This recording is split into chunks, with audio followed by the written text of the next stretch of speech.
What's the difference between a 100-meter runner and a 10,000-meter runner? After analyzing thousands of running forums and working with national team sprinters, I've noticed 5 key differences between sprinters and long-distance runners. And if you don't use the correct running form for your distance, you might end up getting injured. In 2021 was the first time that I had to train a full-blown sprinter. He was aiming to become the national champion over the 200-meter distance, and in our first training together, I had him do a little warm-up. Now, I wasn't prepared for what I was about to see. If you want to see inefficiency in action, then just ask a sprinter to do a 10-minute mile pace. It looked horrible, but I could not understand why. I mean, aren't sprinters supposed to be extremely efficient? But then, at the same time, I realized something. My way of sprinting as a distance runner looked nothing like his way of sprinting. So I started looking into the science behind it. You see, studies show that sprinters and distance runners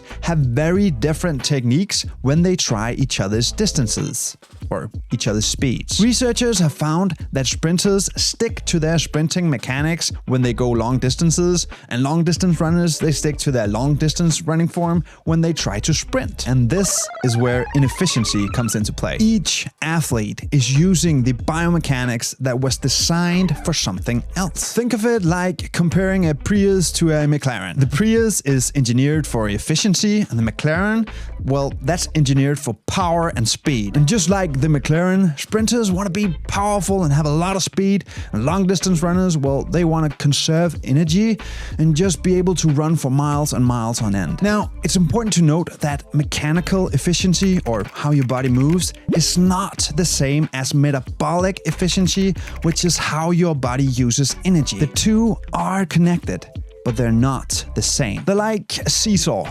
Push one too far and the other one has to adjust. Now, sprinters don't need to conserve energy, so they can focus purely on force production. This is why their steps are so quick and powerful, even when they try to go long distances. Distance runners, on the other hand, they want to minimize any wasted energy. For example, sprinters often lift their knee higher, so they add a slight bounce to their step. While this costs more energy, it allows them to generate more force when they are pushing their feet down into the ground. This propels them forward. Because of Newton's law that says action equals reaction, they get more force back and they get propelled forward. Distance runners, on the other hand, they try to limit that bounce to conserve energy over longer distances. Think of your muscles and tendons like a rubber band. If you pull it back really far and then let go, then snap! It goes so quickly, it accelerates and has this explosive power. That's what's called the stretch shortening cycle in action, and that is a key difference between sprinters and long distance runners.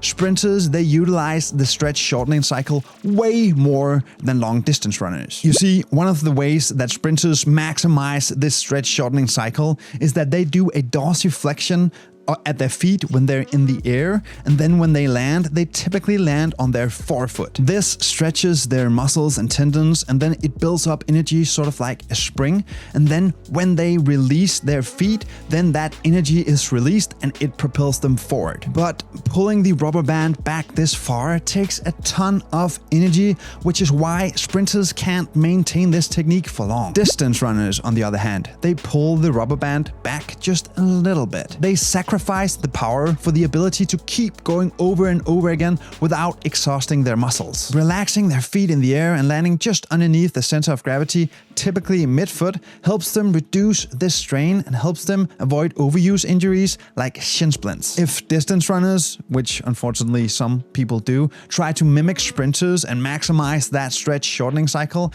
then they would risk injury and overuse really quickly. Which leads me to the next key difference. You might have noticed that sprinters spend as little time as possible on the ground. The moment their feet touches the ground, it's off again, allowing for an extremely fast turnover. This short contact time is crucial for generating speed. On the other hand, distance runners have slightly longer ground contact times. This allows them to stay stable and conserve more energy over time. Sprinters focus on explosive force, where distance runners, they focus on rhythmic strides. And we know that the only way to run faster is to have a longer stride length or more steps per minute. So that begs the question, How fast are sprinters' turnovers? Cadence, or number of steps per minute, varies quite a lot between sprinters and 10,000 meter runners. 10,000 meter runners typically have a cadence of around 180 steps to 200 steps per minute, and it stays consistent pretty much throughout the entire race.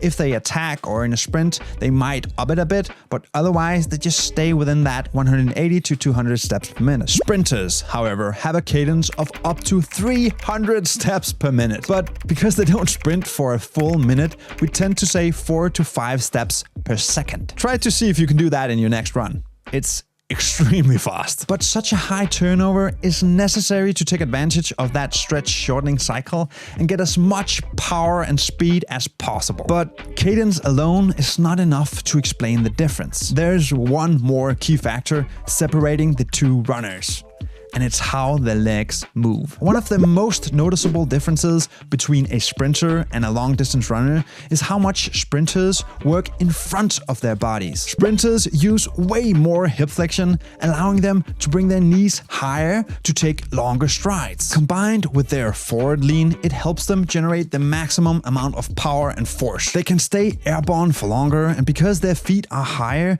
then they have more time or more distance to accelerate their feet or their leg into the ground, generating even more force. Distance runners, on the other hand, they want to conserve energy. They avoid doing this forceful acceleration into the ground because they want to conserve more energy. The strides are smaller with less hip flexion, and then they focus more on working behind the body and then using their energy whenever their feet are on the ground and trying to do that extension over the hip. This is a way more economical way of using their energy. Even though sprinters and long distance runners share the same sport, their techniques are wildly different. Hopefully you can see that using the right technique for your distance is crucial if you want to be the fastest you can be and stay injury free. And to make sure you know the world's most efficient running form, you should check out this video next.